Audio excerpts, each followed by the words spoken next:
కేవలం ఒక దశాబ్ద కాలంలో వీళ్ళ కాళేశ్వరం ప్రాజెక్ట్ నిర్మాణం పూర్తి చేయడమే కాదు, దాని ఫలాలు కూడా మనకు అందింపజేయడం జరిగిందని చెప్పంటున్నాను. ఇవాళ ఏమైందా, వీళ్ళ కేసీఆర్ గారు జయించాలకు వస్తున్నారని చెప్పంటే నిన్నటి దాకా నిద్రపోయిన ముఖ్యమంత్రి రేవంత్ రెడ్డి గారు ఇవాళ బయలుదేరిండి అని చెప్పంటున్నారు. మేడిగడ్డ బ్యారేజ్ ఒక 2 పిల్లలు గుంగినే, SLBC Srisailam left bank canal అని చెప్పంటున్నాను. నిర్మాణ దశలో కృంగిపోయి 8 మంది కార్మికులు చనిపోతే కనీసం శవాలు వెలికి చేయలేకపోయింది అని చెప్తున్నా, శవాలు వెలికి చేయలేకపోయింది అని చెప్పంటున్నా. 2 పిల్లలు కృంగిపోతే అసలు బ్యారేజ్ విలువ 4000 కోట్లు, ఆ 2 పిల్లలు కడితే 400 కోట్లు అవుతాయి అని చెప్పి అంటున్నా. ఎక్కువ నీకు అన్నారం సుందరం ఇంకో 100 కోట్లు అవుతాయి అని చెప్పి అంటున్నా. ఇలా 2 సంవత్సరాల కాలం ఏదైతుందో ఏదో ప్రకృతి సహకరించింది అదృష్టం, మన కరువు సమస్య ఉత్పన్నం కాలేదు. రేపేదైతో ఎల్లినో ప్రభావం నిజంగానే కరువు వచ్చినట్టయితే మన భవిష్యత్తు ఏం కావాలి, కరువు వస్తే మన భవిష్యత్తు ఏం కావాలని చెప్పి అంటున్నా. అదే పెద్దలు కేసీఆర్ గారు ఏదైతే జగిత్యాల పడ్డానికి వస్తున్న సందర్భంగా రేవంత్ రెడ్డి ఏదైతుందో నిద్ర లేచినట్టు నటిస్తుందని చెప్పి అంటున్నా. ఇక తుమ్మడి వేరే అటే పోయిందా, నీకు నిజంగానే సిన్సియారిటీ ఉంటే వీళ్ళ 3 సంవత్సరాలు గడుస్తుందా తుమ్మడి బ్యారేజ్ నిర్మాణం చేయగలుగుతూ కదా, ఎందుకు చేయలేకపోయినా చెప్పంటున్నాను. వీళ్ళు నిన్నటి వరకు ఏదైతుందో వీళ్ళు ఏ కాళేశ్వరం కూళేశ్వరం అని మాట్లాడిండే, వీళ్ళు అదే కాళేశ్వరం అదే మేడిగడ్డ ఏదైతుందో మన భవిష్యత్తు ఏదైతుందో మనకేది అండగా ప్రాజెక్టే మేడిగడ్డ కాబోతుందని చెప్పంటున్నాను. ఇలా మన భవిష్యత్తు రైతాంగమే కానీ, ఇలా త్రాగునీటి సదుపాయమే కానీ, పారిశ్రామిక అవసరాలే కానీ, హైదరాబాద్ త్రాగునీటి అవసరాలే కానీ అన్నింటికి ఏదైతుందో అదే మేడిగడ్డ మనకు జీవనాధారం కాబోతుందని చెప్పి అంటున్నాను. వాస్తవం చెప్పాలంటే ఇలా కేసీఆర్ గారి యొక్క విజన్, వారి యొక్క దూరదృష్టి, మరి తెలంగాణ రాష్ట్ర ఏర్పాటు సాధన కొరకు మరి ఉద్యమించిన నాడు కరీంనగర్ జిల్లా కేంద్రంగా వారు టీఆర్ఎస్ ఆరంభింపజేయడం జరిగిందని చెప్పి అంటున్నారు. అందరూ ఆశ్చర్యపోయిండు, ఇదేంటి అందరూ మర్చిపోయిన తెలంగాణ నినాదం ఈయన లేవనెత్తుతుందని చెప్పారు. ఒంటరి పోరాటం ఆయన ఒక్కడు బయలుదేరితే యావత్ తెలంగాణ సమాజం ఆయన వెంట నడిచిందని చెప్పి అంటున్నాం. యావత్ తెలంగాణ సమాజం ఆయన వెంట నడిచి తెలంగాణ సాధ్యమైందని చెప్పి అంటున్నాం. అదే తెలంగాణ రాష్ట్ర నిర్మాణం కొరకు ఏదైతుందో దశాబ్ద కాలం పాటుపడ్డారు. వీళ్ళ కాంగ్రెస్ వచ్చి ఏదో మేలు చేస్తా చెప్పి అనుకున్నామే, అది పక్కన పెట్టిండే. ఇలా తిరోగమన చర్యగా ఏదైతుందో తిరోగమనం పడుతుంది. మళ్ళీ తెలంగాణ రాష్ట్ర పునర్నిర్మాణం కావాలని చెప్పంటే కేసీఆర్ గారి యొక్క నాయకత్వం మాత్రమే తెలంగాణ రాష్ట్రాన్ని పునర్నిర్మాణం చేయగలుగుతామని చెప్పంటున్నారు. మీరు ఎక్కడ ఏ పల్లె కనపడి చెప్పిన ఒకటే నినాదం వస్తుంది, రేవంత్ రెడ్డి పోవాలి, కేసీఆర్ గారు రావాలి. ఒకటే నినాదం, రేవంత్ రెడ్డి గారు పోవాలి, కేసీఆర్ గారు రావాలి, కాంగ్రెస్ పోవాలి, బీఆర్ఎస్ రావాలి.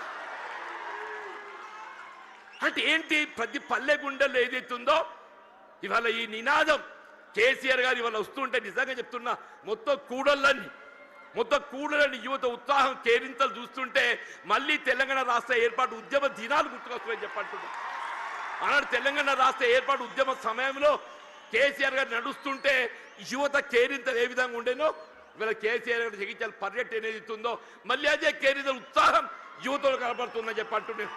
అదే కేసీఆర్ గారి యొక్క నాయకత్వం తెలంగాణ రాష్ట్ర పునర్నిర్మాణానికి మనకి ఏకైక నాయకత్వం కేసీఆర్ గారు అని చెప్పక తప్పదని చెప్పంటున్నారు. ఇలా వారి ఆధ్వర్యంలో పనిచేసే అవకాశం నాకు లభించడం, ఇలా వాస్తవంగా ఇద్దరం కూడా ఈ ఒకరి పట్ల ఒకరో అభిమానం కలిగి ఉన్నామే. కానీ ఏదైతుందో కలిసి ప్రయాణం చేసే అవకాశం కొంతకాలం వచ్చింది. 2004-2009 మధ్య కాలంలో ఇద్దరం కలిసి ప్రయాణం చేసినాం, ఎన్నికల్లో కలిసి పోటీ చేసినాం.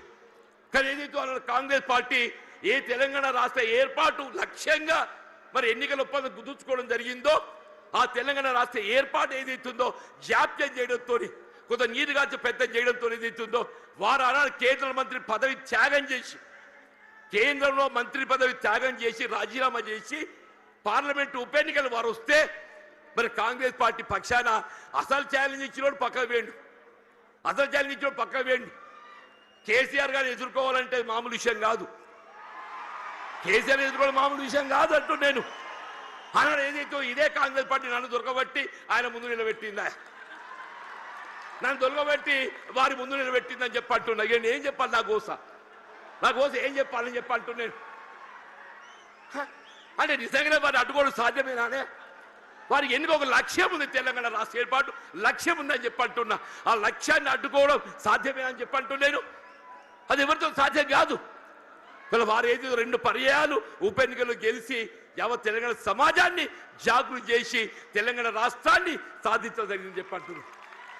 మరి అటువంటి కమిషన్ గల కార్యకర్తను నేను, అటువంటి కమిషన్ గల కార్యకర్తను యావత్ తెలంగాణ రాష్ట్రం ఆశ్చర్యం. ఇదేంటి జీవన్ రెడ్డి, మరి ఏం చేయాలని ఆయన 20 మాసాలు ఏదైతే నా ఉసురు పోసుకున్నారు మీరు, 20 మాసాలు ఉసురు పోసుకున్నారని చెప్పంటున్నా.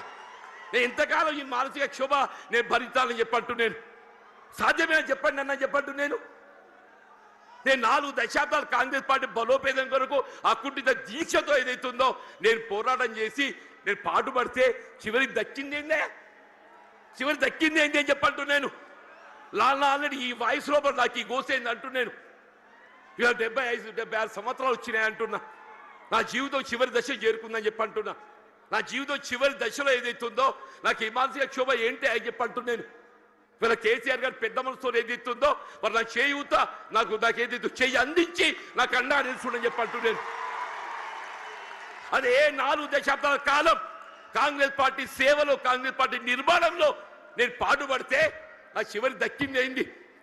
మళ్ళీ కేసీఆర్ గారే చెప్పట్టు నేను పెద్ద మనసుతోని గతంలో ప్రత్యర్థుల యొక్క భావన రానియకుండా గతంలో ప్రత్యర్థులు పోటీ చేసుకున్నప్పటికీ కూడా ఏదైతుందో అది భిన్న రాజకీయ పార్టీ యొక్క ఆలోచన విధానం కానీ ఆ జీవనుడి వ్యక్తిగతంగా ఏదైతుందో విలువలకు కట్టుబడే ఒక వ్యక్తిత్వం కాబట్టి అది ఒక భావనతోని వారు నాకు చేయూత అందించింది.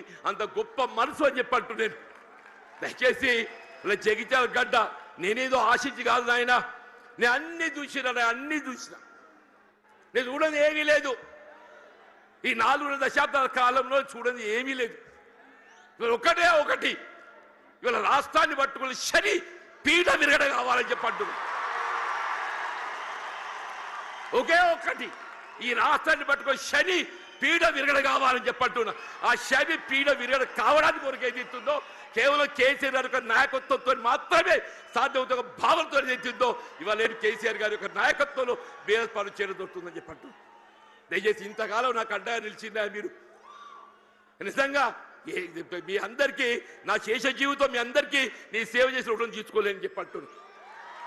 వీళ్ళ కేసీఆర్ గారి యొక్క నాయకత్వంలో వీళ్ళ ఉమ్మడి కరీంనగర్ జిల్లానే కాదు యావత్ తెలంగాణ రాష్ట్రంలో గులాబీ జెండా ఎగరవేయటమే మనందరూ ఒక లక్ష్యంగా మనం ముందు పోవాలని చెప్పంటున్నా. రాబోయే కాలం 119 స్థానాలు ఉంటే ఎన్ని ఉంటాయో తెలియదు, కానీ ఎన్ని స్థానాలు ఉన్నా అని ఉమ్మడి రాష్ట్రంలో కాంగ్రెస్ పరిస్థితి ఏ విధంగా మారిందో రేపు రాబోయే శాసన ఎన్నికల్లో మీకు 94 ఉప ఎన్నికల్లో కాంగ్రెస్ పార్టీ పరిస్థితి కంటే ఇంకా దీనంగా తయారైపోతుందని చెప్పకుండా మనం చూస్తామని చెప్పంటాం. అలా ఇట్ వాజ్ నాట్ బట్ 10% అన్నాడు, ఇట్ వాజ్ నాట్ బట్ 10% అని చెప్పంటున్నా. ఇవాళ పరిస్థితి కూడా ఏదైతుందో రాబోయే కాలంలో ఇవాళ ప్రజా అభిప్రాయం ఎవరైనా ప్రజాభిప్రాయానికి అనుగుణంగా పనిచేయాలి. రేపు ప్రజాభిప్రాయానికి అనుగుణంగా ఏదైతుందో కేసీఆర్ గారి యొక్క నాయకత్వం పనిచేయాలి. వాళ్ళు ఎప్పటికైనా ఒకటి కోరుకుంటుంది, అరే ఇంత మంచోని నేను ఇచ్చిపెట్టుండే ఏందే, అరే నిజంగా ఆలోచిస్తే కూడా ఆశ్చర్యం కలుగుతుందా? ఆయన నాకే పగోడు కాదు, మేము గతంలో కలిసి ప్రయాణం చేసినాం. వారి జీవితం విద్యార్థి దశలో ఏదైతుందో ఇదే జగిత్యాల అంగడి బజార్లో గడిపిందని చెప్పి అంటున్నా. జగిత్యాలకు కేసీఆర్ గారికి ఉన్న ఒక అనుబంధం ఏదైతుందో ఇప్పటి తరాన్ని తెలియకపోవచ్చు, కానీ కేసీఆర్ గారి ఒక బాల్య జీవితం ఏదైతుందో జగిత్యాలతో ముడివేసుకుందని చెప్పి అంటున్నాను. అటువంటి కేసీఆర్ గారు ఏదైతుందో ఆనాడు తాడిత పీడిత వర్గాలు ఏదైతుందో వీళ్ళ వారి యొక్క హక్కుల సాధన కొరకు జగిత్యాల చైత్ర యాత్ర ఏదైతే ఇదే గడ్డ మీదకి వెళ్ళి ఇదే సమావేశ స్థలికి వెళ్ళి ఆరంభింపజేసిందని చెప్పి అంటున్నారు. కేసీఆర్ గారు కూడా చెప్పిండ్రు, వారే అన్నారు అది మనం 70లో ఒకసారి ఏదైతుందో ఆనాడు జగిత్యాల చైత్ర యాత్ర చేసిన చూడుని అదే జాగాలో పెట్టాలన్నయ్య, మన స్ఫూర్తి మనం వినిపించాలని చెప్పిండు.